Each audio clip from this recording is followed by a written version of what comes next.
suis très heureux d'être avec vous en ce soir pour partager le thème « Nourrir la paix ». Alors, il existe actuellement, un peu partout dans le monde, et particulièrement dans la sous-région africaine, ouest-africaine, un ensemble de conflits. Vous avez suivi les troubles qui ont eu lieu au Mali, au Burkina Faso, en Guinée et actuellement en Ukraine. Ces événements ont démontré ou démontrent que la recherche de la paix est encore une longue œuvre à entreprendre par les hommes.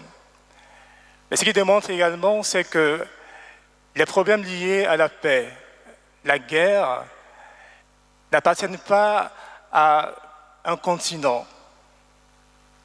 Il n'existe pas une cartographie de la guerre qui se ramènerait à une partie du monde, mais si elle existe, elle comprend toutes les réalités de l'expérience humaine. La guerre n'est donc pas une maladie africaine, la guerre n'a pas de race. Les conflits n'ont pas de race ni d'ethnie, c'est une maladie qui touche l'homme. Là où il y a l'homme, au vu des personnes en société et en communauté, les risques de tension et de conflits existent également. On peut dire que, peut-être, me permet le thème, il y a une démocratisation de la guerre et de la violence. Et cela montre également qu'il y a un véritable besoin de paix, besoin de concorde entre les hommes. Et si ce besoin existe, c'est parce qu'il y a dans le cœur de l'homme un véritable appétit pour la paix. Et donc ce soir, relativement au thème qui m'a été proposé, nourrir la paix, j'entends vous proposer un menu pour nourrir la paix. Je vous présenterai donc 3 aliments qui peuvent permettre ou participer à nourrir la paix en nous, mais également 2 boissons, 2 breuvages qui, selon moi, peuvent également accompagner la croissance de nos nations, de nos pays, et même nos personnes individuelles à être véritablement des fils et des filles de paix, des artisans de paix. Le thème de l'année pastorale de l'archidiocèse d'Abidjan, vous le connaissez tous, c'est libellé comme suite: amour et vérité se rencontrent, justice et paix s'embrassent. Et c'est à partir de ce thème qui est tiré du psaume 84 que je mets en exergue les 3 principaux aliments de la paix. Ces 3 aliments de la paix sont la justice, la vérité et l'amour. L'amour que je déclinerai sous une autre forme, parce que le thème amour est tellement galvaudé qu'on ne sait plus trop bien ce que ça veut dire. Donc, je vous proposerai une déclinaison de l'amour qui, à mon sens, participe à nourrir la paix en nous. Donc, voyons ensemble comment est-ce que j'arriverai à proposer ces différents aliments et ces boissons à partir de 2 sources principales. La première source, la Sainte Parole de Dieu, les Saintes Écritures. Et la deuxième source, c'est la théologie de la basilique Notre-Dame de la Paix de Yamoussoukro. C'est à ce titre que j'ai été invité ici.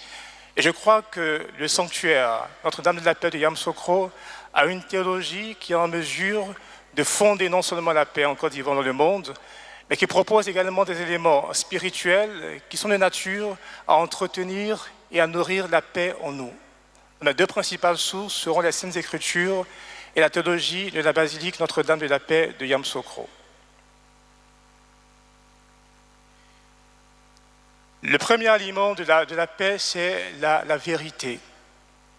La vérité.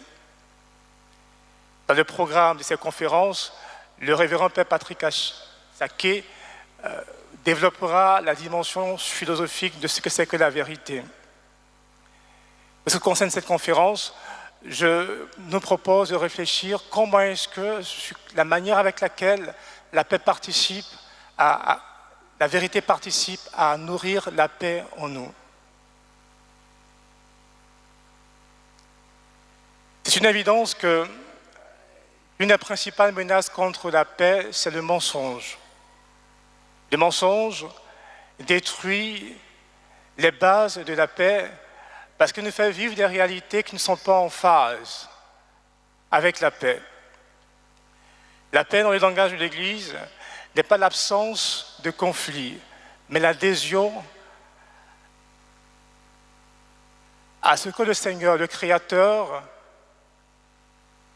a établi comme norme, comme orientation pour sa création. L'homme est obligé, sinon appelé pour se réaliser, pour vivre de la paix, à se conformer à l'ordre établi par Dieu, à la définition que le Seigneur donne de la paix, et donc l'adhésion au plan qu'il a établi pour l'homme. La première œuvre du tentateur, du Satan, du diable, du jardin d'Éden, justement, a été de détruire cette communion qui devait être établie entre l'homme et son Créateur. Et le tentateur, justement, son œuvre est d'orienter l'homme vers le mensonge, de détourner l'homme de sa vérité, et de détourner l'homme de son origine qui est Dieu. Donc en instillant le mensonge dans la création, Satan s'assure que l'homme ne parvienne pas à se nourrir effectivement de la vérité qui le conduit à la paix. Il n'y a pas de malheur plus grand pour l'homme que de se retrouver dans une situation où il est obligé de se mentir à lui-même. Il n'y a pas de pauvreté plus grande pour l'homme ou la femme que de vivre dans le mensonge. Il est permis à l'homme de mentir aux autres, mais se mentir à soi-même fragmente notre unité intérieure. Une réflexion sur le mensonge, une analyse sur le mensonge nous démontre que lorsque l'homme se retrouve dans des situations où il se trouve en déphasage vis-à-vis de la vérité, c'est une rupture intérieure. Il n'y a pas de paix possible pour l'homme tant qu'il ne vit pas dans la vérité. La paix est un rêve réalisable tant que l'homme n'est pas en mesure d'assumer la vérité. Et dans beaucoup de nos communautés, dans beaucoup de nos nations, sur le grand horloge de nos civilisations, l'aiguille de la vérité s'est arrêtée. Les mensonges sont devenus une commodité presque normale. Aujourd'hui, avec l'avènement des réseaux sociaux et des moyens de communication, on assiste à une surenchère de la désinformation. La vérité n'est plus tenue comme valeur suprême, mais les mensonges deviennent une commodité que l'on met au service de toutes sortes d'intérêts, de toutes sortes de velléités, qu'elles soient politiques ou même économiques. Il existe actuellement, de par le monde, une véritable crise de la vérité. Et les conflits que nous connaissons aujourd'hui ont pour principale source le grand défaut de vérité, le fait que nous ayons bouté la vérité loin de nos comportements, loin de nos relations individuelles. La paix, mes frères et mes sœurs, s'alimente essentiellement de la capacité à assumer et à vivre dans la vérité. Mais vivre dans la vérité demande de la part de l'homme du courage. Si la vérité est un aliment qui est en rupture de stock, parce que principalement, l'homme a perdu le courage de la vérité. La vérité, pour éclater, a besoin d'hommes et de femmes qui osent dire la vérité, qui osent dénoncer le mensonge sous toutes ses formes. La paix, pour qu'elle puisse être véritablement établie, s'appuie sur la cuirasse du courage. Et donc, il n'y a pas de vérité authentique sans l'exercice du courage. Il faut assumer notre vocation à être les apôtres de la vérité, même lorsque notre vie est mise en danger. Quand on parle donc de la vérité comme aliment principal pour la paix, Cela fait appel aux ressources morales de l'homme, à une volonté indéfectible, à s'orienter vaille que vaille et être au service de la vérité. Et à ce propos, il est important de rappeler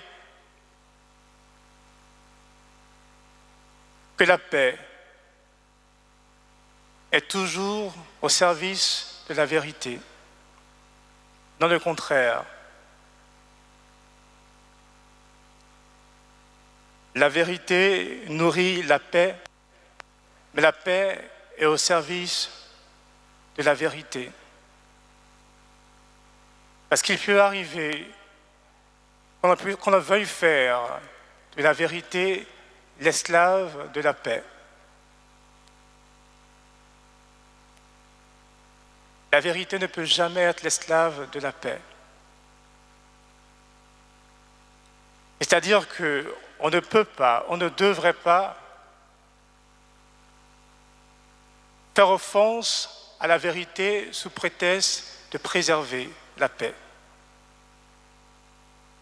Parce que tôt ou tard, cela conduit à une anorexie de la paix. Il n'est pas vraiment véritable, parce que la paix, chers frères et sœurs, c'est comme le cholestérol. Il y a le bon cholestérol, il y a le mauvais cholestérol. À la bonne paix et la mauvaise paix également. Ce n'est pas fondé sur les fondements qu'est la paix, qu'est la vérité. Mais relativement à la vérité, il existe également une pédagogie de la vérité. La vérité ne se flanque pas à la face. La vérité également a son temps. Vous vous souvenez à l'école primaire, on vous disait que 1 moins 2 est une opération impossible. Et quand vous arrivez en 6e, on vous dit que 1 moins 2, ça fait moins 1. Est-ce qu'on vous a menti quand vous étiez à l'école primaire? Non. Vous n'étiez pas encore en âge d'accueillir cette vérité. La vérité, pour qu'elle puisse effectivement participer à nourrir la paix, s'inscrit dans le temps. Il y a une pédagogie de la vérité. Et il est important de souligner cet aspect parce que quelquefois, on peut prendre comme argument la paix, établir un rapport tellement définitif entre paix et vérité, et quelquefois la vérité est au détriment de la paix. Toute vérité qui sème la division est un mensonge. Parce que la vérité a également son temps.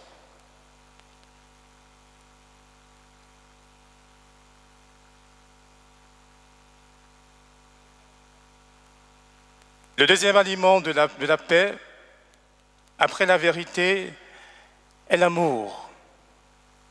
L'amour. C'est quoi l'amour? L'amour est un concept aujourd'hui qui est tellement utilisé qu'on en a perdu l'essence. Il y a une dimension sentimentale à l'amour, mais il existe également plusieurs déclinaisons de l'amour. Et pour cette conférence, il me semble que l'un des aspects de l'amour sur lequel il faille avoir une nouvelle réflexion, c'est l'amour comme respect. L'amour comme respect. Et le respect également, dépendamment de la culture, a des formes d'expression qui sont diverses. En quoi l'amour perçu comme respect peut contribuer à nourrir la paix en nous. Un des principaux éléments du respect, c'est qu'il participe à reconnaître la dignité de celui qui est en face de moi. Quand je respecte quelqu'un, je lui reconnais sa dignité d'être créé à l'image, à la ressemblance de Dieu. Quand je respecte quelqu'un, je l'aime et je lui donne l'occasion d'avoir sa place auprès de moi. sans respect, il n'est pas possible d'aimer. Et sans respect, sans attitude de respect, il n'est pas possible d'établir les fondements de la paix. Parce que la paix se nourrit du respect que les citoyens d'une même nation, mais des citoyens d'une nation à une autre, se portent l'un à l'autre. Lorsque la limite du respect est franchie, lorsqu'elle est abolie, il est impossible d'établir un contact, une relation qui soit fructueuse et qui puisse effectivement conduire à la paix. Sans respect, il n'y a pas d'amour possible. Le premier niveau de l'amour, c'est d'abord le respect. Avant de t'aimer, je dois d'abord te respecter. Et te respecter, c'est également respecter ta culture. C'est respecter ta religion. C'est respecter ta façon de voir, de comprendre le monde. Les conflits naissent lorsque on impose une certaine façon de penser, d'être à d'autres, en négligeant leurs propres particularités. Dès l'instant que je ne respecte pas mon frère, en ce qui le constitue comme individu, comme personne, je mets en péril la paix. Les guerres entre les religions, même le terrorisme, d'une certaine manière, on parle justement de légitimer le terrorisme, mais une réflexion approfondie sur le terrorisme, sur les guerres entre les religions, on pour base le non-respect de la particularité de l'autre. Aimer son prochain, c'est également respecter sa religion, c'est respecter sa foi, c'est respecter ses coutumes. Et refuser de le mettre sous le banc à cause de ses croyances, à cause de sa foi. Il existe à la basilique une statue de la Vierge. La principale statue de la Vierge, effectivement, Dame de la Paix, qui avait été commandée par l'équipe qui était chargée d'orner le sanctuaire. Et la statue d'origine se trouve à la basilique Sainte-Marie-Majeure de Rome. Lorsque les photos sont parvenues au président, parce qu'il fallait qu'il voie et approuve toutes les statues avant qu'elles ne soient conçues.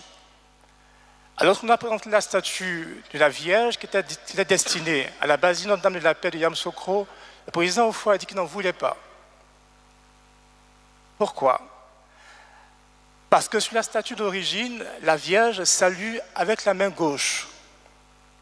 C'est que dans la culture africaine est un signe, on dit respect, on ne les salue pas avec la main gauche, mais ça traduit également aussi l'existence d'un conflit avec une personne. Dans mon ethnie à moi, pour dire que je ne m'entends pas avec une personne, je dis que je la salue avec la main gauche. Et donc le président Houphouët a refusé que ces statues soient portées à la basilique. L'astuce qu'ils ont trouvée, c'est de demander à l'artiste de changer la position des bras. Nous avons donc au niveau de la basilique la même statue de Notre-Dame de la Paix qui se trouve à Rome, mais la différence que celle de Yamoussoukro, elle salue avec la main droite pour être en phase avec la culture ivoirienne. Parce qu'il n'est pas possible d'annoncer la paix, de nourrir la paix en foulant aux pieds ce qui constitue la matrice de la culture d'un peuple, d'un individu. Il est impossible de nourrir la paix en se niant soi-même, en niant sa propre culture, en niant ce qui fait sa particularité. Je n'ai pas besoin de m'occidentaliser pour recevoir l'Évangile. Accueillir l'Évangile impose que je sois d'abord en paix et en phase avec ma propre culture. Le respect, comme expression de l'amour, ne n'est pas seulement au rapport entre individus. S'il faut effectivement nourrir la paix, cela va bien au-delà. Le respect que je dois également à ma propre culture. Et un enracinement de la culture qui est nécessaire pouvoir nourrir la paix de façon authentique. Parce que même si la paix est une valeur universelle, ces mots d'expression sont étroitement liés à nos cultures, à nos us, à nos coutumes. Beaucoup de crises en Afrique ne sont pas résolues justement parce qu'on n'a pas pris en compte la dimension qui est profondément culturelle. Pour nourrir la paix aujourd'hui, en Côte d'Ivoire, on ne peut faire l'économie de ce qui compose l'homme ivoirien, de ce qui définit l'homme ivoirien, ce qui définit l'homme africain. Il faut revenir à cette compréhension de l'homme dans sa totalité. Et donc, l'amour, le respect, comme deuxième aliment qui, à mon sens, participe à fonder la paix. Et cela, on doit l'apprendre à nos enfants dès le bas âge, à la maison. Leur apprendre à respecter la religion de l'autre, à respecter l'autre, celui qui est différent de moi. Parce que sans ce respect, il est impossible de vivre en communauté. Il est impossible d'accueillir l'autre dans sa différence. On assisterait donc à une espèce d'uniformisation des personnes, qui est un délit contre la création. Dieu qui crée la variété, crée la diversité. Et l'accueil de l'autre dans sa différence participe à fonder des communautés humaines qui sont plus fraternelles, qui sont plus pacifiques. En deuxième aliment, donc, le respect, comme déclinaison de l'amour. Le troisième aliment que je vous propose pour nourrir la paix, c'est la justice. La justice,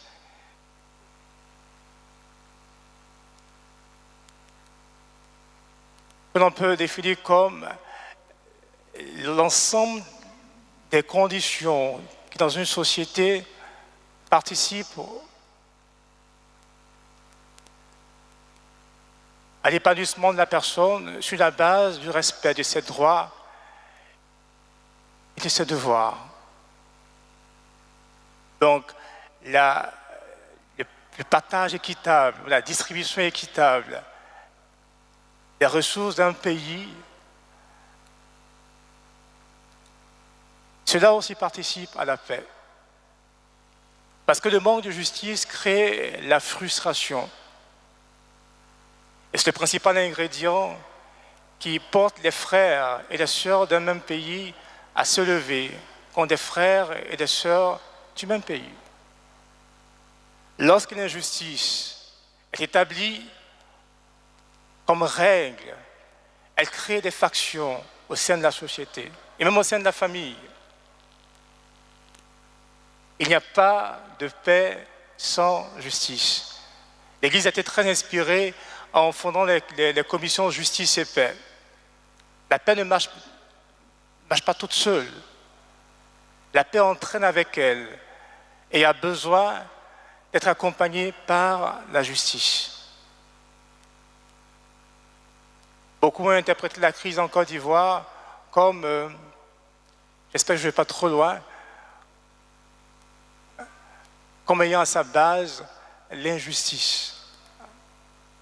Une partie de la population qui estimait qu'elle ne participait pas également, au même titre que les autres, aux ressources de ce pays.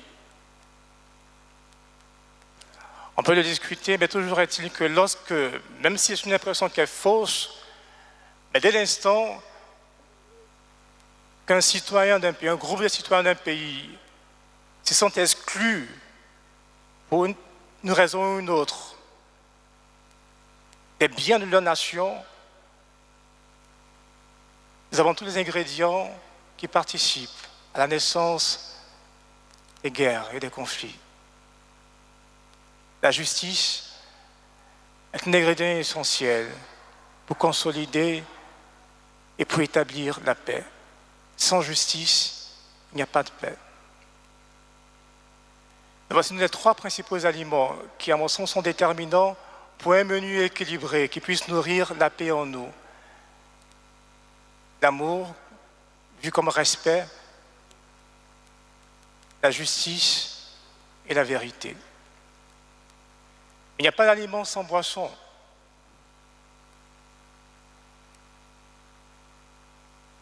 À mon sens, il y a deux boissons qui participent également aussi à nourrir la paix. Le premier, c'est la sueur. Le deuxième, le sang. La sueur et le sang. La sueur parce que la paix nécessite l'effort. La paix, c'est un don de Dieu, mais elle mobilise également les capacités intellectuelles, morales de l'homme. La paix se construit dans l'effort. Ce n'est pas en vain que dans les évangiles, on parle d'artisans de la paix. Heureux les artisans de la paix, ils seront appelés fils de Dieu. Parce que la paix se forge. La paix ne tombe pas du ciel. La paix nécessite et implique la pleine participation de l'homme. Il faut travailler à la paix. Il faut donc transpirer pour la paix. Il faut travailler pour la paix, il faut transpirer pour la paix. Et quand on parle de travailler pour la paix, il faut bien se rendre compte que le travail n'est pas seulement allusion à l'exercice physique ou à la manifestation de la force, mais une forme de travail également qui est spirituelle. La prière. La prière et action. Nous avons un faux complexe quand on parle de paix et quand on entend l'invitation à la prière, on a l'impression que la prière n'est pas efficace, on ne peut pas résoudre un conflit. Eh bien, c'est archi faux. Notre foi nous commande de nous en référer à Dieu, qui est la source de la paix. Il faut donc transpirer également dans la prière pour que nos nations, nos familles connaissent la paix. La prière également nourrit la paix. La paix se nourrit de la prière. Et la prière n'est pas une action vaine. Le monde peut penser ainsi. Notre foi en Jésus-Christ, Prince de la paix, nous interdit de penser ainsi. Nous devenons des artisans de paix en priant effectivement pour la paix et en croyant que la prière que je fais dans le secret de ma chambre peut participer également à instaurer la paix en Ukraine. La prière est la forme de solidarité relativement à la paix qui est la plus puissante. Je peux ne pas participer à un effort de guerre au Burkina Faso, mais ma prière me met en communion avec la nation burkinabé. Et donc la prière élargit la dimension de notre cœur à la souffrance des autres et nous fait participer également à l'avènement de la paix. Et dans le même registre, la prière nous fait sortir également de nos frontières. Et nous porte à nous intéresser à ce qui se passe dans le monde. Parce que le contexte dans lequel nous sommes aujourd'hui nous interdit de vivre comme des îles. Personne n'est une île. Les conséquences de la guerre en Ukraine, si éloignée soit-elle, peut avoir des incidences sur un pays d'Afrique comme la Côte d'Ivoire. Parce qu'aujourd'hui, nous vivons dans un monde qui est comme un réseau. Ce qui atteint l'Ukraine, d'une manière ou d'une autre, aura des incidences sur la Côte d'Ivoire ou notre pays. Et donc prier pour la paix, c'est un effort de solidarité, l'expression de la solidarité, mais également une expression de la charité vis-à-vis d'une nation, mais également à mon propre endroit. Et donc, la paix s'abreuve à la source de la prière. Même si la paix est œuvre des hommes, elle est avant tout un don de Dieu. Et cela, il faut que ce soit une conviction que nous partageons profondément. Que Dieu est celui qui confère et qui donne la paix, mais le fait par le truchement, par le canal de l'action de l'homme. Deuxième breuvage, deuxième boisson qui puisse nourrir la paix en nous, est le sang. Quand je parle du sang, je me réfère principalement d'abord à l'action salvatrice du Christ. Le Fils de Dieu, lorsque les temps furent accomplis, est devenu l'un d'entre nous. Il a souffert sa passion, il est mort sur la croix. Et par le don de sa vie, par son sang qui a été répandu sur la croix, il a réconcilié l'homme avec son Créateur. Il a établi la paix par le don de sa vie en versant son sang. Et donc, la consolidation de la paix, la culture de la paix, comporte en elle-même une dimension de martyr. J'ai parlé du courage, une dimension de martyr qui est inhérente au travail, à l'action en faveur de la paix. La paix également s'abreuve de sang. Mais pas du sang de l'autre que je répands, pas du sang de l'autre que je provoque, mais de mon propre sang. Il nous faut être prêt à nous sacrifier pour préserver la paix. Il n'y a pas de paix durable sans cette dimension de sacrifice. Et ce point de vue, la paix coûte cher. La paix coûte cher. La paix peut coûter la vie. Il faut également être conscient de cela. Lorsque nous travaillons, lorsque nous prions pour la paix, ça peut aller jusqu'au sacrifice. Le sacrifice de la vérité, le sacrifice de l'authenticité, le sacrifice d'une vie qui a pour fondement les valeurs. Une vie qui a pour fondement les valeurs. Pour revenir encore à la basilique, quand vous voyez la statue de Notre-Dame de la Paix, l'inscription qui est en dessous lit Ave Regina Pacis, donc Reine de la Paix. Mais lorsqu'on regarde la statue de la Vierge, il n'y a aucun élément qui évoque le caractère royal de la Vierge. Absolument aucun. Parce que les artistes qui ont fait la statue de la Vierge, pour eux, le caractère royal de la Vierge Marie n'est pas à chercher dans ses vêtements, dans son accoutrement. Si la Vierge est reine, si elle est reine de la paix, c'est parce qu'elle incarne des valeurs qui sont recherchées dans son cœur et non pas à l'extérieur d'elle-même.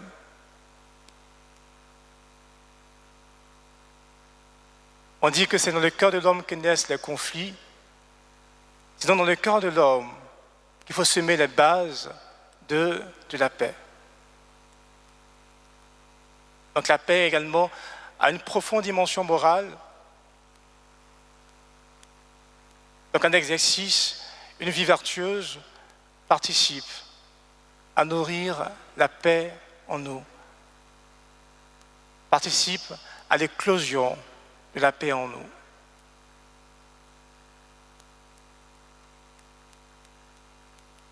Toujours relativement à la basilique, je pense que la statue de Notre-Dame de la Paix est une véritable métaphore de la paix. La majeure partie des statues que vous voyez, on voit la Vierge qui a une posture debout. Mais la statue de la Vierge de la basilique, Notre-Dame de la Paix de la basilique, elle est assise. Elle est assise. Parce que la paix également se nourrit de dialogue.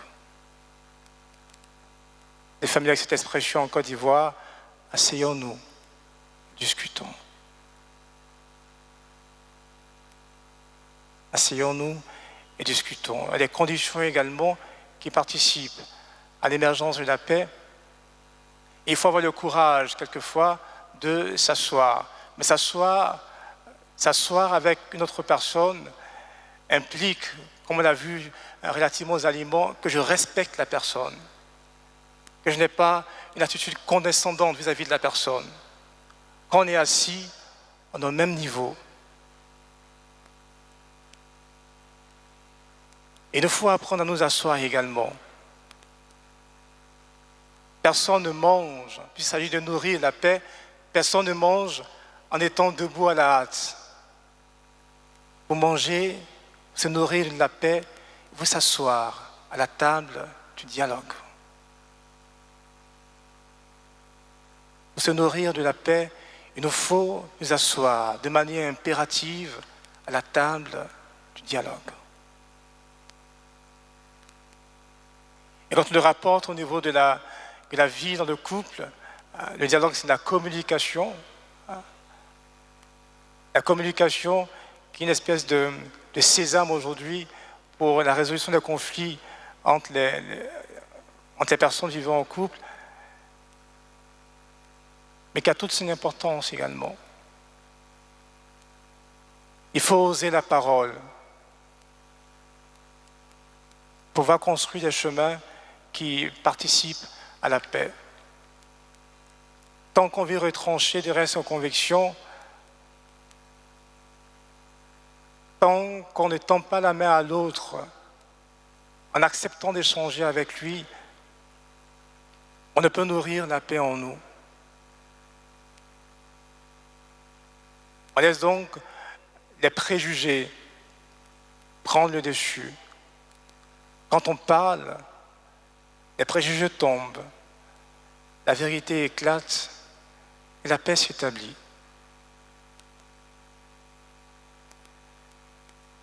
Alors, j'ai donc voulu cette conférence vous proposer un menu avec 3 aliments principaux: la justice,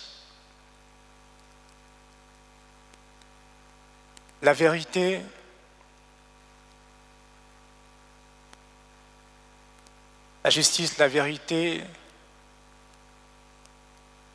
et l'amour, qui, à mon sens, nourrissent la paix en nous. Et la paix s'abreuve à 2 sources principales: au sang, on parlait du courage et de l'effort, mais également au martyre et à la sueur. Il nécessite notre travail, notre contribution à nous pour participer à l'avènement d'un règne de paix. Et tout cela ne peut advenir que lorsque nous asseyons autour de la table du dialogue. Pour se nourrir de la paix, il nous faut bien évidemment accepter de nous asseoir. Puisse le Seigneur, dans sa grande bienveillance, accorder à notre nation, la Côte d'Ivoire, de connaître des années de paix et de prospérité. Et à vous tous qui êtes ici, de faire la véritable expérience de la paix qui vient de Dieu seul, lui qui vit et règne maintenant et pour les siècles des siècles.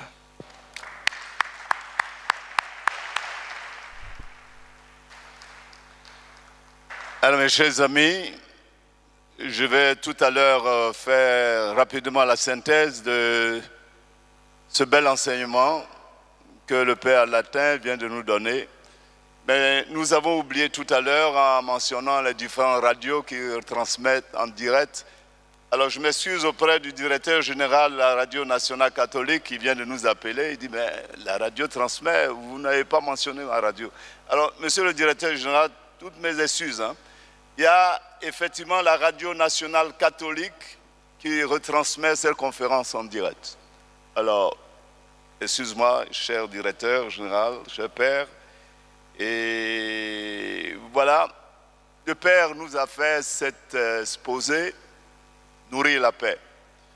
Alors, il a commencé par nous inviter à ouvrir nos oreilles, à ouvrir nos yeux, pour faire l'état des lieux. Vous voyez ce qui se passe dans le monde. Quels sont les bruits que nous entendons? C'est les bruits de bombes, c'est les bruits de querelles, c'est les assiettes cassées, les foyers divisés.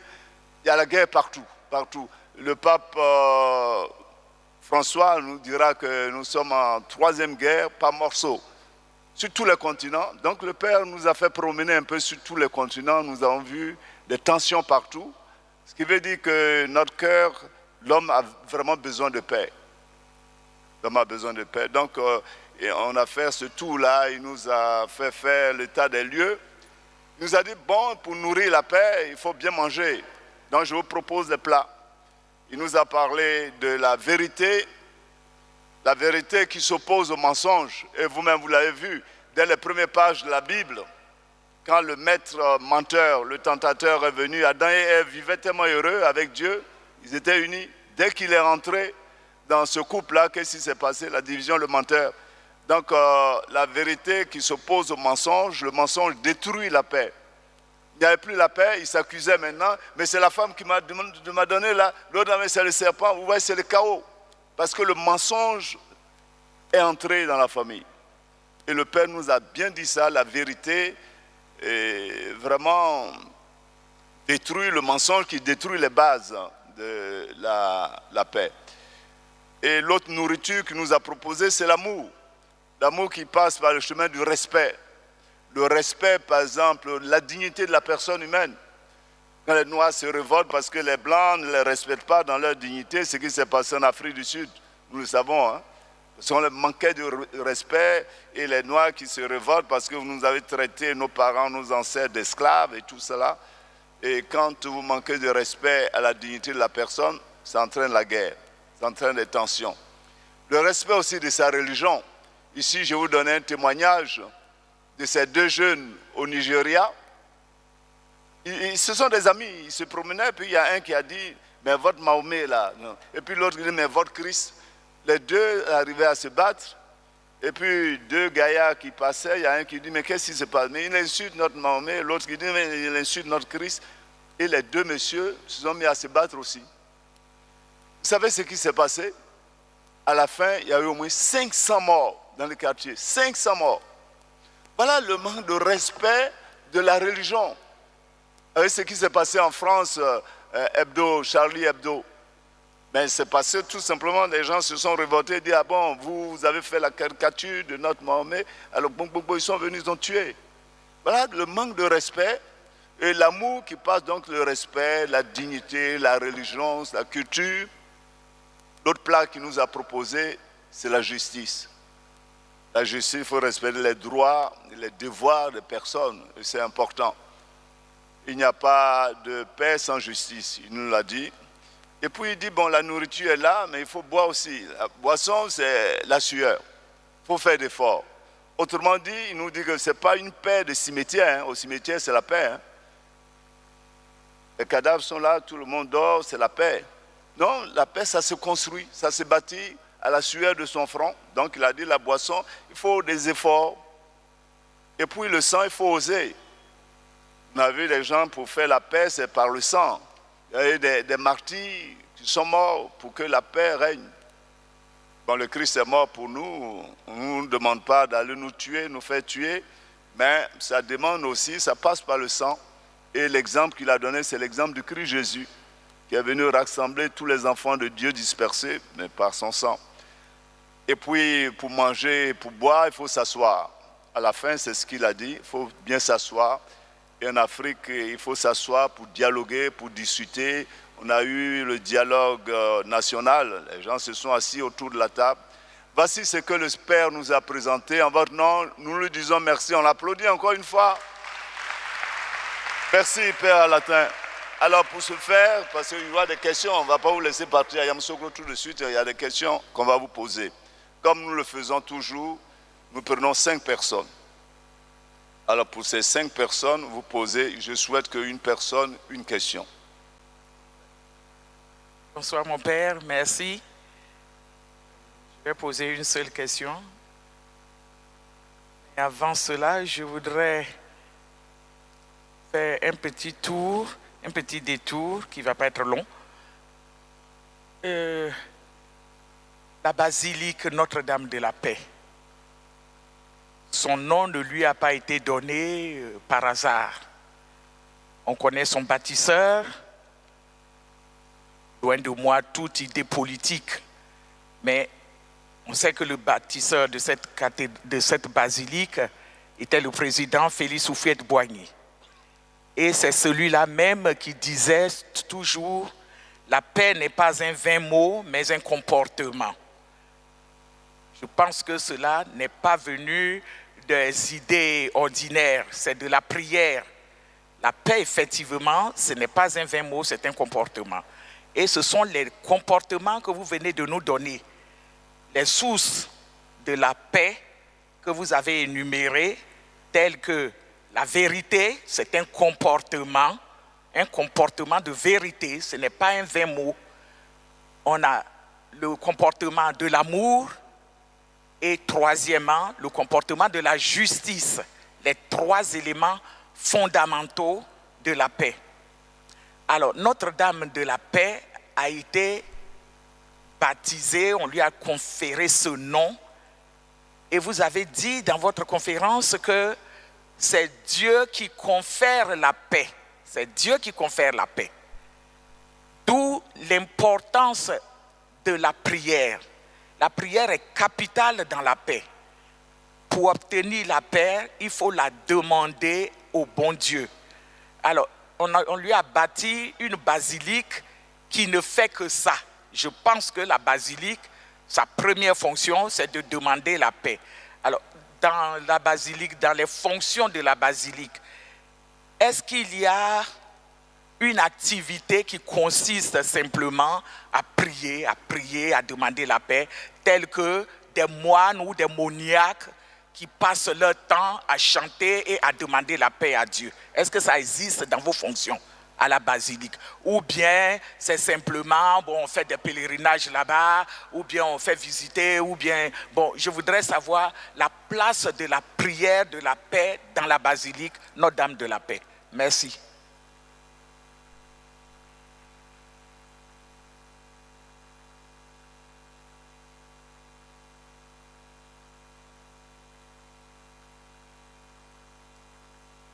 Merci mon père Franck pour votre exposé brillant.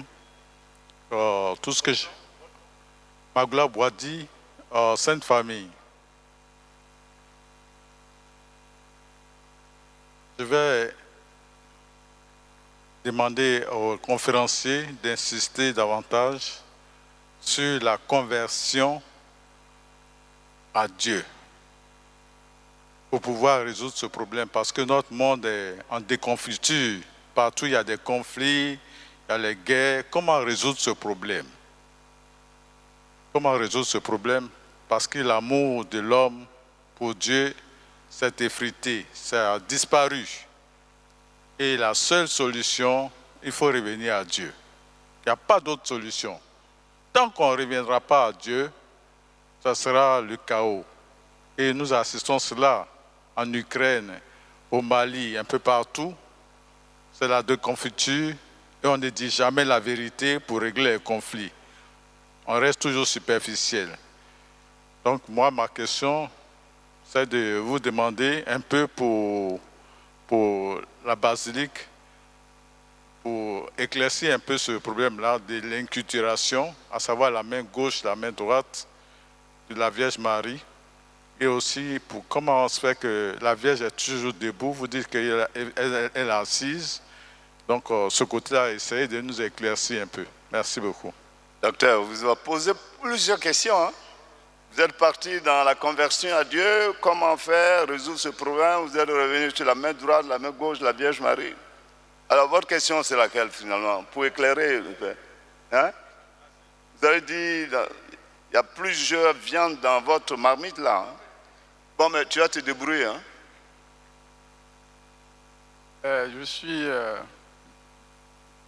J'ai quitté Coty-Jean, la paroisse Sainte-Famille. Je voudrais d'abord dire bonjour au Père Latin.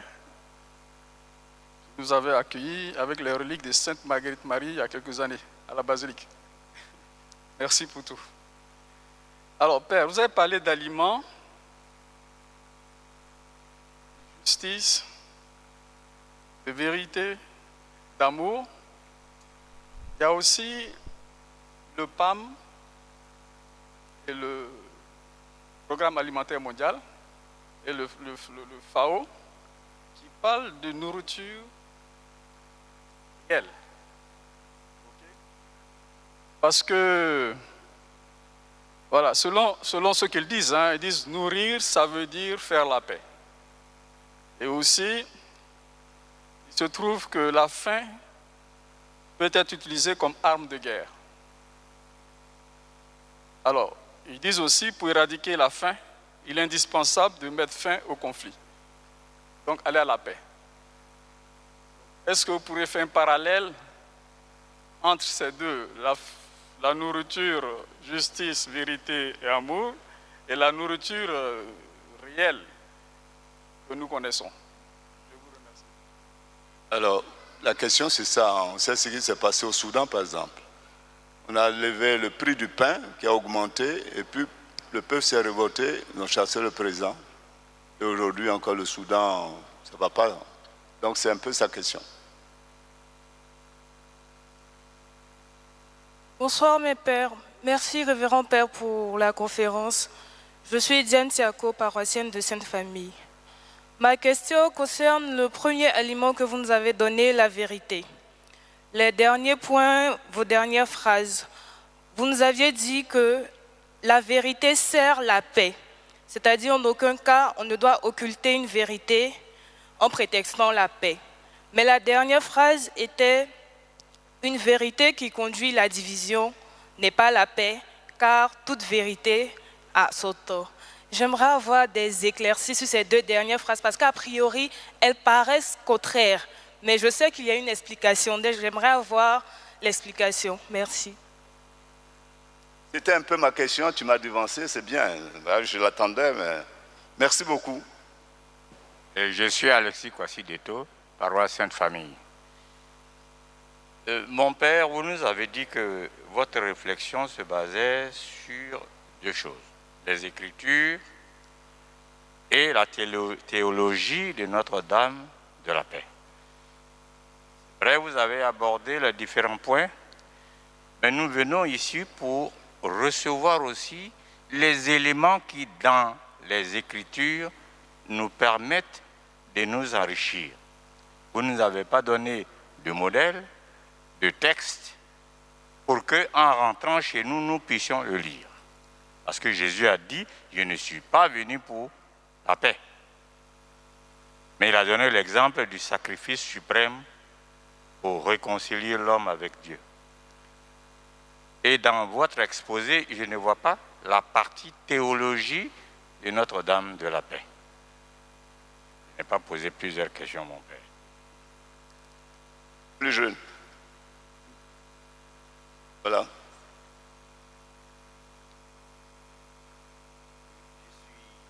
Eloé Brou.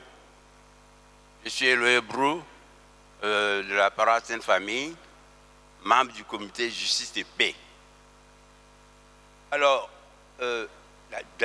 d'emblée de jeu, je pose la question de savoir de quelle paix s'agit-il? De quelle paix s'agit-il? Parce que très souvent, nous n'osons pas prendre la parole parce que ça nous conduit à des débats. Ils sont venus chez nous pour que la colonisation soit faite. Ils ont parlé de pacification. Et englouvant, s'il te plaît, Le gouverneur Ngoulouban, dans le cadre de son action, en parlant de pacification, c'était d'éteindre tous les foyers de résistance et déporter tout le pouvoir traditionnel qui s'opposait à la colonisation, à Gorée, à l'île de Saint-Thomé, au Gabon, un peu partout, déstabilisant la société. Ensuite, il y a eu les 2 grandes guerres. La société de la nation n'a pas pu faire la paix. Les Nations Unies ont été créées rien que pour la paix. Et de ce fait, il y a eu plusieurs organes qui ont disposé de toutes sortes d'éléments pouvant nous conduire à la paix. Et puis aujourd'hui, vous voyez tout ce que nous vivons, c'est la course aux armements, la course à la fabrication de missiles pour pouvoir dominer. Et voilà, nous sommes encore en face d'une réalité que nous pouvons résoudre. Alors, de quelle paix s'agit-il? Et merci, à la fin de votre conférence, vous nous avez fait une proposition. Ce qui va dans le sens de ce que le Saint-Père nous propose, prier. S'il n'y avait pas ces propositions, j'allais me poser la question, qu'allons-nous faire face à tout cela? Parce que c'est la paix des grands, la paix de ceux qui sont riches, la paix de ceux qui savent créer des médicaments pour nous détruire, la paix de ceux qui savent fabriquer des bombes pour pouvoir nous imposer des djihadistes là où il n'y en a pas, etc. etc. Je ne veux pas monopoliser la parole. Mais cette paix, de quelle paix parlez-vous? Okay, merci beaucoup. Voilà. Parfait.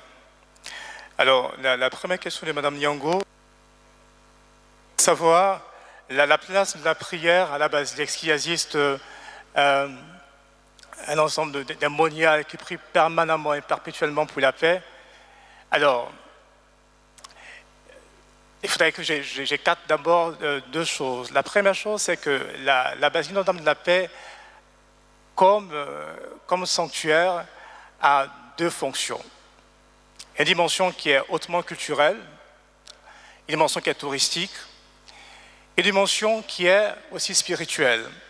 Donc ce n'est pas simplement un lieu où on voit l'expression du génie humain à travers l'architecture, mais c'est d'abord fondamentalement un lieu de prière, un sanctuaire dédié à la gloire de Dieu. L'idée pour laquelle le président Félix Houphouët-Boigny a fait ériger le sanctuaire était à la base de rendre grâce à Dieu pour le don de la paix à la Côte d'Ivoire. Il était conscient que la paix était le fondement pour le progrès et le développement, et comme croyant, il savait également que la paix est un don de Dieu. Et donc, en faisant ériger ce sanctuaire, il voulait s'assurer qu'il puisse avoir, sur sa terre natale de Yamoussoukro, un espace où on prierait continuellement pour la paix. Mais la paix n'est pas seulement l'œuvre des pasteurs de la basilique. La paix n'est pas l'œuvre d'un monial. La paix est une aventure commune. La basilique est un patrimoine national. C'est la responsabilité de toutes les générations d'Ivoiriens, tel que le président entendait, de faire de la paix leur religion. Il existe au niveau du sanctuaire de la basilique, sur le parvis, il y a 84 colonnes. Alors, les 84 colonnes qui se trouvent sur le parvis sont très symboliques.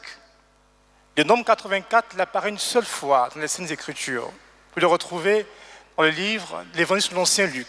Il parle de la prophétesse Anne, une femme qui était veuve, qui est devenue veuve après 7 ans de mariage et qui passait tout son temps au temple afin de prier pour l'avènement du Messie. Donc symboliquement, les 84, parce qu'il y a un peu de gymnastique aussi arithmétique, lorsque vous divisez 7 ans de mariage, lorsque vous divisez les 84 par 7, ça fait 12. Donc symboliquement, les 84 colonnes veulent dire que chaque jour des 7 semaines de chaque jour des 7 jours de la semaine, les 12 mois de l'année, il y aura toujours à la basilique des personnes qui prieront pour l'avènement de la paix. Et ces personnes-là, ce n'est pas seulement le prêtre, la religieuse, c'est tous les Ivoiriens qui franchissent ce seuil du sanctuaire. Donc la paix est une responsabilité qui devrait être partagée par chaque personne, pas seulement un rôle qu'elle dévolue à une catégorie de personnes. Parce que sur l'argument de la paix, tout le monde devrait être partie prenante. Je ne sais pas si tu réponds à la question de Mme Nyongo. Parfait. Et ce qu'elle a dit justement, parce que dans certains sanctuaires, il y a des moniales, par exemple, qui passent le temps de l'adoration permanente. Lundi jusqu'au lundi, 24 heures sur 24. Alors, c'est un peu, à travers cette question, je vois un peu un appel. Est-ce qu'à la basilique de Yamoussoukro, on ne pourrait pas avoir une congrégation qui serait là pour l'adoration permanente, pour prier seulement pour la paix, puisque ailleurs ça se fait. La basilique, c'est une chaîne de prière pour la paix qui implique la participation des fidèles laïcs. Donc chaque jour, il y a une personne, quelque part, en Côte d'Ivoire ou dans le monde, qui dédie une journée pour prier pour la paix. Ce jour-là, il fait un jeûne, il participe à la célébration eucharistique, il fait le chapelet et il fait également un acte de charité. Donc cette chaîne-là d'hommes et de femmes qui existent constitue pour notre façon de prier pour la paix. Mais c'est également aussi en phase avec notre spiritualité. Je suis palotin. Notre fondateur croyait principalement à l'implication des fidèles laïcs. Sa vision de l'Église, c'est une Église, ce n'est pas une Église pyramidale où il y a d'abord le Saint-Père, les prêtres et les pasteurs, puis les fidèles au bas de l'échelle. Mais voilà l'Église comme une espèce de famille où chacun, en respectant sa vocation propre, participe à la vie de l'Église. Et donc, nous, comme Palotin, on a mis en avant justement l'implication des fidèles laïcs à la prière pour la paix en inscrivant dans cette chaîne de prière pour la paix. Donc, vous tous qui êtes ici présents, vous pouvez également faire partie de cette chaîne de prière pour la paix. Il suffit de me voir après la célébration, après la conférence, on vous inscrit. Vous choisissez un jour que vous dédiez à la prière pour la paix.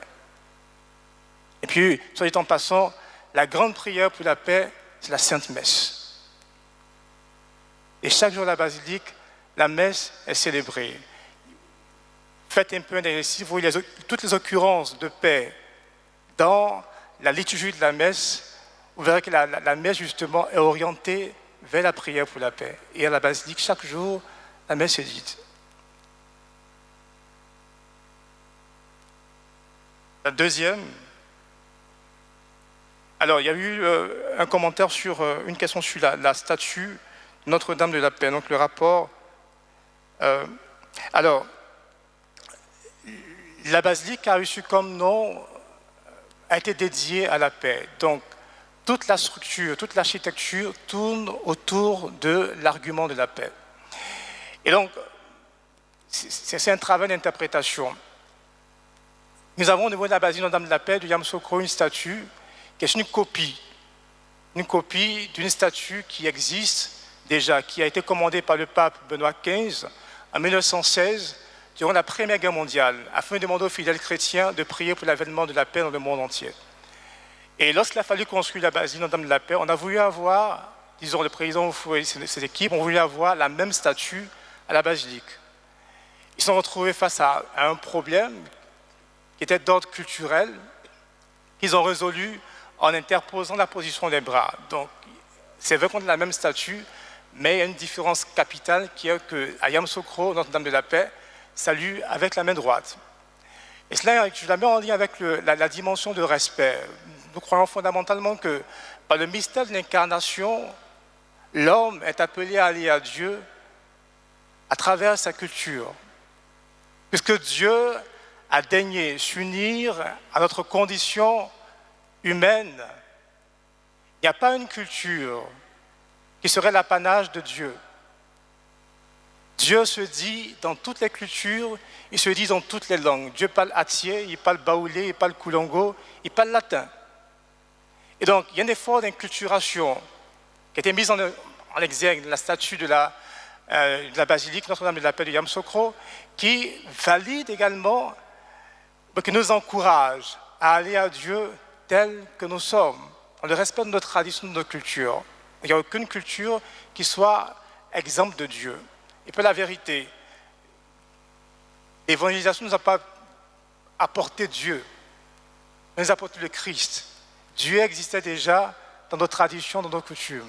Donc, si vous voyez vos cultures, vos ethnies, il y a un nom pour désigner Dieu. Ce que la foi chrétienne nous a apporté, c'est la personne de Jésus-Christ.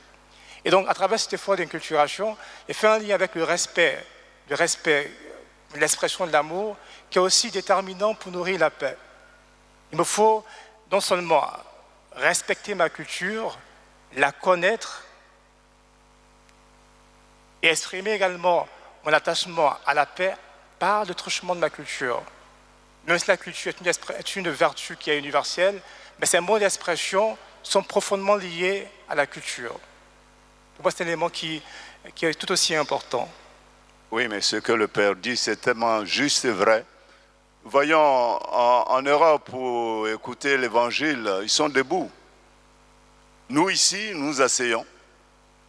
Ça ne veut pas dire qu'ils sont plus chrétiens que nous, mais c'est leur culture à eux. Chez nous, on s'assoit, on prend le temps de s'asseoir. Là-bas, on n'a pas trop le temps.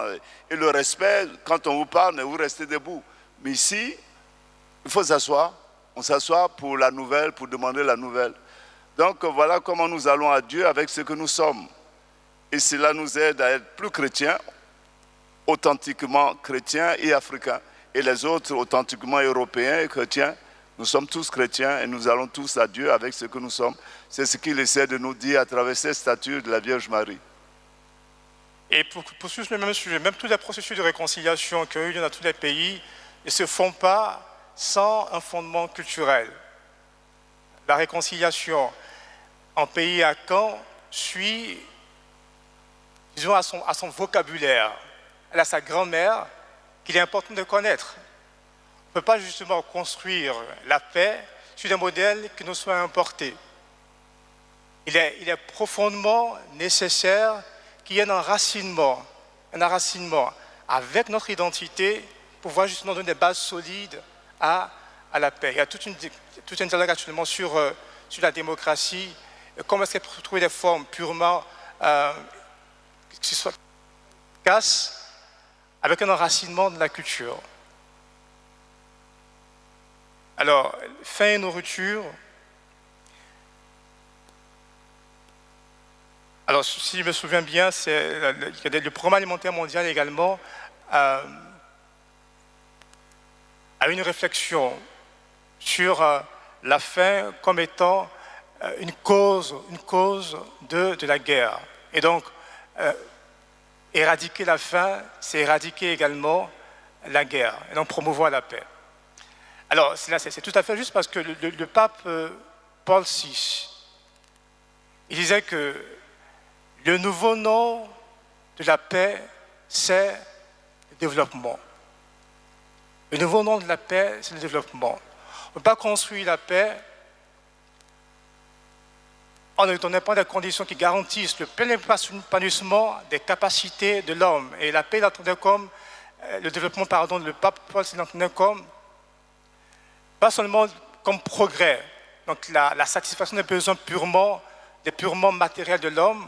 Pour lui, le développement devait prendre en compte tout homme et tout l'homme. Donc le développement intégral, justement.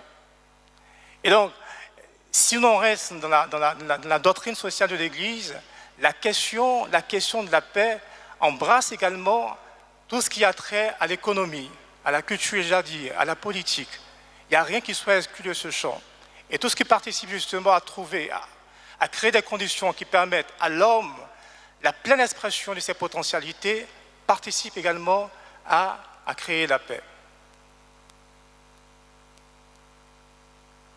Alors, la quatrième question. Le président Houphouët-Boigny, il a dit, hein, l'homme qui a faim n'est pas un homme libre. Homme libre, oui. Alors, il y a des questions qui viennent loin, du Canada, qui arrivent. Hein. Bon, vas-y, termine d'abord. Je suis là avec toute la nuit. Il y a d'autres questions, là. J'ai fait un commentaire tout à l'heure en parlant de la vérité.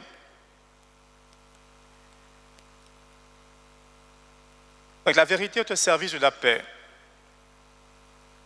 Non, la paix est au service de la vérité. J'ai fait allusion à j'ai cité celui-là pour recadrer un peu le rapport entre vérité et paix. Le rapport entre vérité et paix. La paix se nourrit de la vérité, mais on ne peut jamais mettre la vérité. La vérité ne peut jamais être esclave de la paix. On ne peut pas sacrifier la vérité à la paix. On ne peut pas sacrifier la vérité à la paix. C'est le principal argument que j'ai voulu souligner. Parce qu'on peut, sous le prétexte de garantir la vérité, mentir. On dit des mensonges dans le but de préserver la vérité. Non, ce n'est pas possible. Parce que tôt ou tard, cela compromet la paix. Parce qu'il y a la bonne paix, je parlais de la paix comme étant un cholestérol, il y a le bon cholestérol, il y a le mauvais cholestérol. Il y a également la bonne paix et la mauvaise paix. La mauvaise paix est celle qui pactise avec le mensonge. Et donc, qui use la vérité comme étant un instrument dépendamment des situations. Ce n'est pas être le cas. Par contre, il existe une pédagogie de la vérité. Et c'est là où le lien se fait. La vérité a une pédagogie. On peut, j'ai pris l'exemple d'école primaire. Au CP1, on dit à l'enfant 1 moins 2, c'est impossible. Et quand on arrive en 6e, on lui dit 1 moins 2, ça fait moins 1. Pour la même opération. Mais il y a une question de temps. Une question également aussi de maturité de l'enfant, sa capacité à pouvoir saisir la vérité. Et donc, la vérité, on a balancé la figure d'une personne parce que c'est la vérité. Il faut une éducation également à la vérité. Et donc, c'est vrai qu'il y a une ligne rouge à ne pas franchir, mais tout tourne autour justement de la question de la pédagogie de la vérité. Je ne sais pas si là, c'est plus clair maintenant. Oui, mon père, mais c'est ta phrase-là, moi, qui me perturbe aussi. Hein. La vérité qui sème la division est un mensonge. C'est ce que tu as dit. Oui. La vérité qui sème la division est un mensonge. La vérité qui sème la vérité est un mensonge, oui. Justement, lorsqu'il n'y a pas de pédagogie de la vérité. Mais la vérité, c'est la vérité. Mais il y a un verre d'eau, c'est un verre d'eau. Alors le prestidigitateur, il sait qu'il n'y a pas d'eau, il va me tromper, il va faire croire que ce n'est pas de l'eau, c'est un menteur, il nous ment. Mais là, je vois, c'est un verre d'eau, c'est la vérité qui est là. Je ne sais pas comment cette vérité peut diviser. Je reviens à Pilate demande à Jésus, qu'est-ce que la vérité là? Mais c'est lui la vérité, la personne même c'est la vérité. On ne va pas monopoliser la parole. Mais je vais revenir justement pour clarifier cela, oui. Sur l'exemple que j'ai donné. Un enfant qui est au CP1, lui dire 1 moins 2, ça fait moins 1, ça le perturbe. Pas prêt à ce moment-là à accueillir cette vérité. Cette vérité dans ce contexte ne rend pas service. Et quand il arrive en 6e, il possède tous les éléments pour que la vérité qui lui sera donnée puisse atteindre sa cible. Parce que la vérité est orientée vers un but. Et donc, il faut créer les conditions pour que cette vérité-là puisse effectivement atteindre son but. Okay. Donc, un bébé, il faut lui donner le lait, il ne faut pas lui donner le foutu tout de suite. Comme dit Paul, justement. Et ça, il va mourir. Il faut lui donner du lait. Et puis celui qui n'a pas de dents, c'est la purée. Puis après, il grandit un peu, il peut manger la viande, c'est ça. Hein? Tout à fait. Pour la théologie de Saint Paul, oui. Merci. La pédagogie. L'autre question. L'autre question, oui. La théologie de la base. D'abord, le fondement biblique. Alors, je dois avouer que comme fondement basé essentiellement sur le thème de l'année pastorale de l'archidiocèse d'Abidjan, le psaume 84. Psaume 84, que vous avez juste derrière moi, amour et vérité se rencontrent, justice et paix s'embrasent. Et ce qui a servi de fondement à mon travail. Donc j'ai trouvé dans ce texte-là tous les ingrédients qui participent à donner un menu pour nourrir la paix. Je n'ai pas convoqué d'autres tests parce que j'ai trouvé dans le psaume 84 tous les éléments qui étaient indispensables pour construire ce partage que je vais trouver avec vous. On peut effectivement trouver dans les Saintes Écritures beaucoup d'autres textes qui parlent de la paix, mais je me suis essentiellement focalisé sur le psaume 84 qui est le thème de l'année pastorale. Maintenant sur la théologie de la basilique. Alors, étant donné que le sanctuaire Notre-Dame de la Paix a une spiritualité, il m'a semblé également important de convoquer la spiritualité du sanctuaire, la théologie de la basilique, pour aider également à expliquer certains concepts que j'ai évoqués ici. Par exemple, le fait qu'à la basilique Notre-Dame de la Paix de Yamoussoukro, la Vierge soit assise, ce n'est pas un fait fortuit. Il n'y a aucun élément au niveau de la basilique qui soit fait de façon fortuite. Il y a derrière tout élément, derrière tout vitrail, une explication théologique. La Vierge qui est assise est une invitation claire au dialogue. Parce que j'ai cité un président qui disait « asseyons-nous et discutons ». Et donc, on retrouve dans les éléments du sanctuaire des éléments qui nous invitent à la paix ou au dialogue, dans le cas de la Vierge qui est assise. L'autre élément que j'ai pas cité, c'est la question de Saint Joseph. Vous retrouvez également la basilique, notre statue de Saint Joseph, on le retrouve au travail. Mais quel est le rapport entre Joseph qui travaille et la paix? Pourquoi on n'a pas choisi Joseph qui porte Jésus dans ses bras, mais on a choisi Joseph qui est en train de travailler? Parce que le travail également aussi participe à la paix. En faisant allusion justement à la question du développement comme étant le nouveau nom de la paix, il n'y a rien qui désintègre une personne. Un homme qui ne travaille pas, une femme qui ne travaille pas, ne peut pas avoir la paix. Si nos États africains voient un flux important de jeunes quitter les nations, c'est parce qu'il manque de travail. Et donc ça participe également aussi à la désintégration de la société.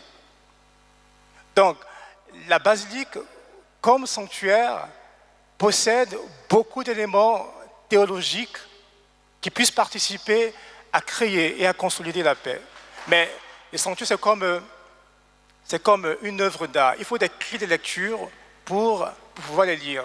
Et puis on n'a pas la même perception du sanctuaire, dépendamment qu'on y entre comme pèlerin ou dépendamment qu'on y entre comme touriste. Le touriste, ce qui l'intéresse, c'est la qualité des meubles, les pierres, elles viennent de quelle provenance, la hauteur, la largeur.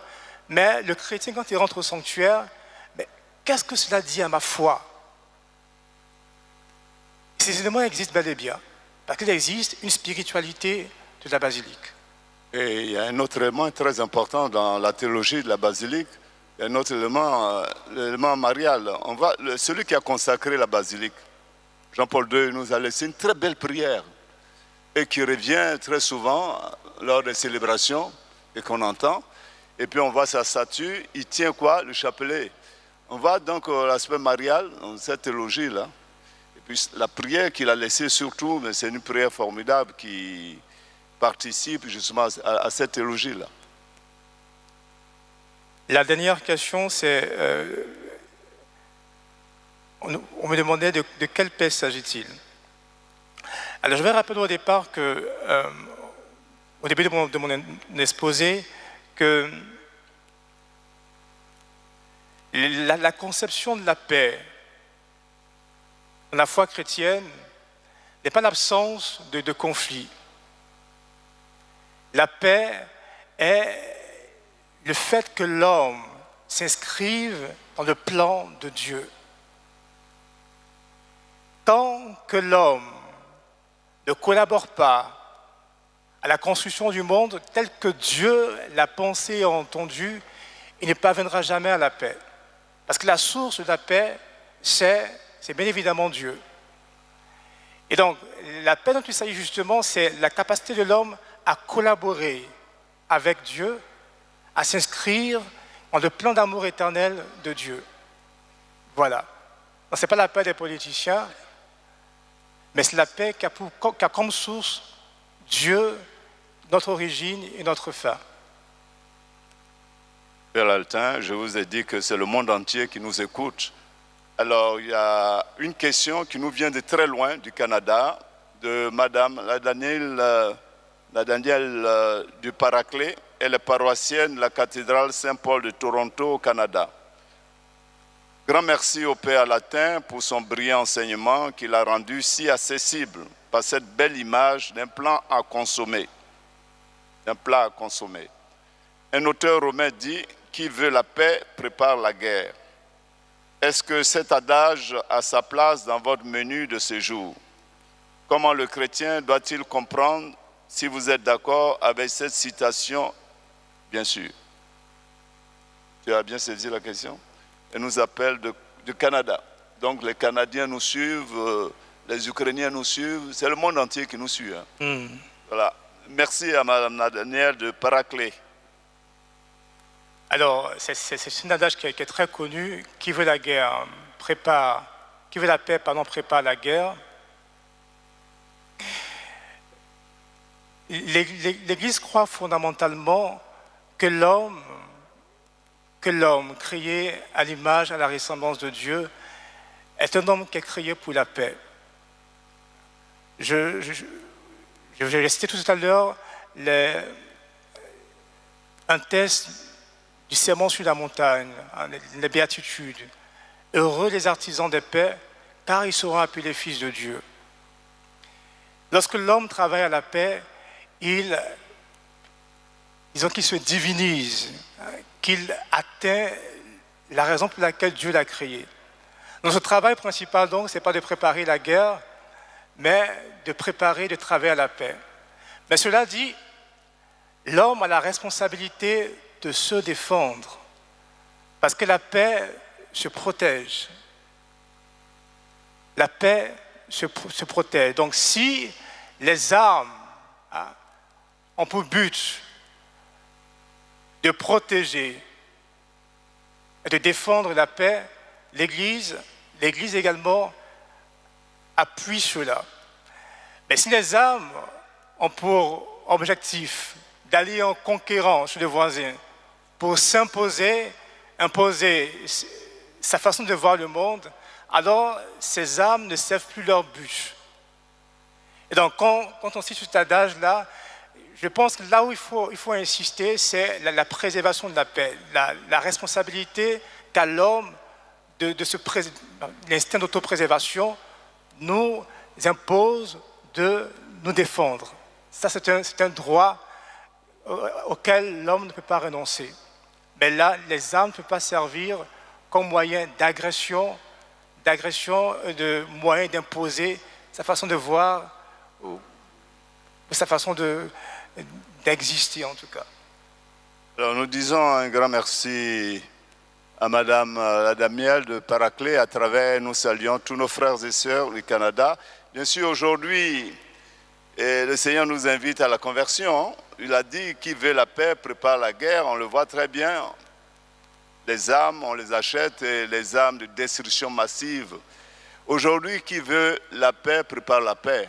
Il faut changer complètement le paradigme. Qui veut la paix prépare la paix.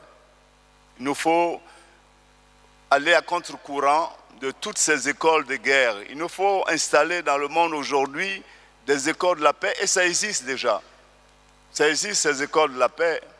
Alors moi, je crois qu'il faut changer complètement, il faut changer nos lunettes, pour mettre les lunettes qui nous font voir plutôt la paix, pas des lunettes déformantes, qui nous montrent toujours la frayeur de la guerre et ses conséquences-là. Qui veut la paix, prépare la paix. Merci beaucoup. Alors, sachez que cette conférence est déjà prête sur un support. Le CD, il est là. Et chaque fois, ce sera ainsi. Dès que nous finissons la conférence, nous proposons le CD. C'est au prix de 1000 francs, je crois. 1000 francs? C'est ça? 1000 francs. Voilà. C'est déjà prêt. Nourrir la paix avec le Père Franck Sylvestre à Latin, recteur de la basilique Notre-Dame de la Paix, Yamoussoukro. Le support est là. Si vous voulez réentendre le Père, venez prendre votre CD. Il y a aussi du mercredi des cendres au feu de la Pentecôte, 90 jours de transformation, de restauration et d'activation des grâces dans sa vie. un support pour nous aider. C'est très riche avec des images, c'est en couleur et surtout, et ce que j'ai beaucoup apprécié dans ce livret, c'est le catéchèse de notre Saint-Père le Pape sur les 7 dons du Saint-Esprit, sur les 7 dons, au prix de 2000 francs. Vous pouvez le trouver ici, à Sainte-Famille et dans toutes les autres paroisses. Pour ce soir, c'est terminé ou est-ce qu'il y a une dernière question? Dernière question?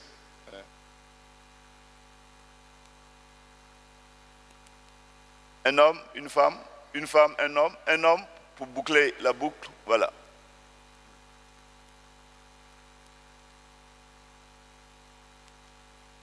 Je suis Madame Tano de la paroisse de la Sainte Famille.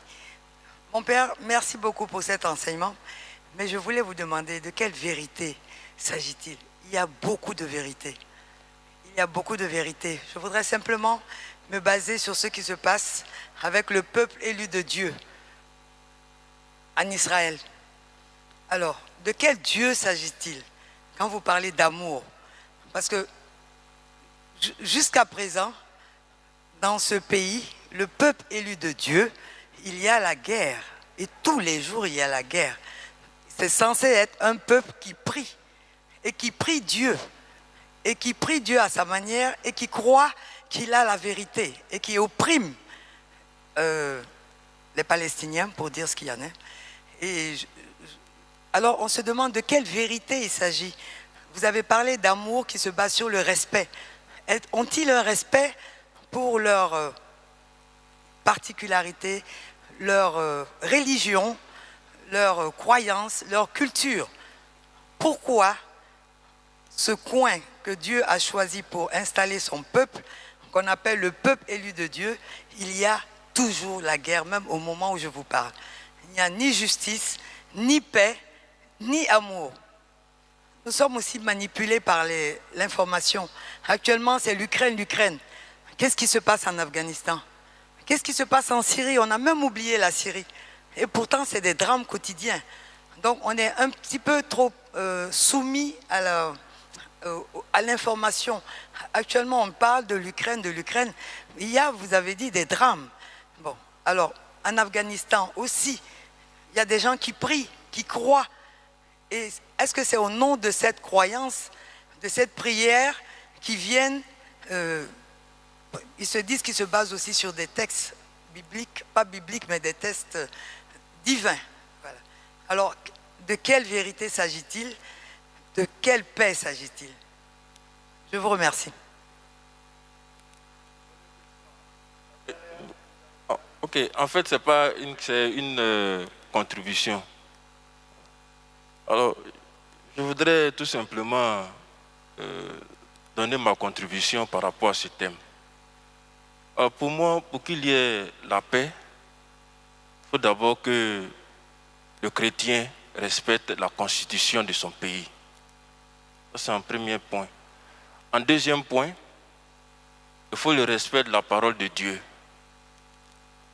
En troisième point, il faut respecter le catéchisme de l'Église catholique. Et en dernier point, il faut respecter le canon. Le droit canonique, c'est ce que je voudrais ajouter, une contribution. Alors, si donc le respect est une expression plus, disons, plus visible, un visage plus visible de l'amour. Parce que quand on parle de l'amour, on peut se perdre dans des élucubrations qui n'en finissent pas. Mais quand on dit respect, c'est bien clair dans l'esprit des gens. Alors, c'est Madame Tano. De quel amour s'agit-il? De quelle vérité s'agit-il? Chez nous, les chrétiens, amour, vérité, ne sont pas des concepts. C'est d'abord avant tout une personne. Dieu est amour. Dieu est vérité. Et la fragilité de l'homme fait qu'il peut même utiliser le nom de Dieu pour faire le mal. On peut se prémunir de sa foi en Dieu pour faire souffrir son frère. Et voilà pour mon point de vue, quand on parle de l'amour, si on essaie plus de voir cela sous l'angle du respect de l'autre, ça guérirait énormément de blessures. Ça renforcerait davantage la paix dans nos communautés. Si j'apprends à respecter l'autre, dépendamment de sa religion, dépendamment de son obéissance politique, si je vois en lui l'image de Dieu, celui qui est créé à l'image et à la ressemblance de Dieu, je ne peux pas me permettre de bafouer sa dignité et de sortir une âme contre lui. Donc c'est ma modeste contribution à ce que vous avez relevé aujourd'hui. Vous avez parlé également de la question de la désinformation. C'est une véritable tare aujourd'hui. Il faut une nouvelle éducation. Je pense que les programmes à l'école, il faut qu'on puisse inscrire aujourd'hui dans nos programmes, dans les lycées, les universités, des programmes sur l'information. Comment faire le tri face à l'abondance des informations que nous sommes bombardés, que nous recevrons chaque jour par les moyens des réseaux sociaux. Et cela également aussi participe à la paix en tout cas. Il y a tellement de mauvaises nouvelles. Jamais on ne va au journal télévisé pour voir des bonnes nouvelles, toujours des mauvaises nouvelles. Et ça également aussi, ça ne participe pas à la paix. Donc apprendre également à se nourrir de bonnes nouvelles. Dans ma langue, quand on parle paix, le mot pour paix, c'est telofu. Donc, ça fait appel à l'oreille. Ce que j'entends participe également aussi à ma paix. Donc, se nourrir de la paix, ce n'est pas seulement la vérité, la justice et l'amour, mais ce que j'entends, ce que je vois, ce que je dis, tout cela également participe à la paix. Donc il y a une anatomie de la paix, si je peux m'exprimer ici, que nous devons tous maîtriser. Et nous ne pouvons que demander au Seigneur de nous aider à réaliser cela, lui qui est la véritable source de la paix, et qui vit et règne aujourd'hui et pour les siècles des siècles. Alors pour ce soir, c'est terminé. Notre secours est dans le nom du Seigneur. La source et l'origine de la paix, nous te bénissons pour tous tes fils et filles ici rassemblés, que tu as bien voulu convoquer à ce temps de partage. Répands sur chacun d'entre eux les dons de ta grâce et préserve par-dessus tout notre nation, la Côte d'Ivoire.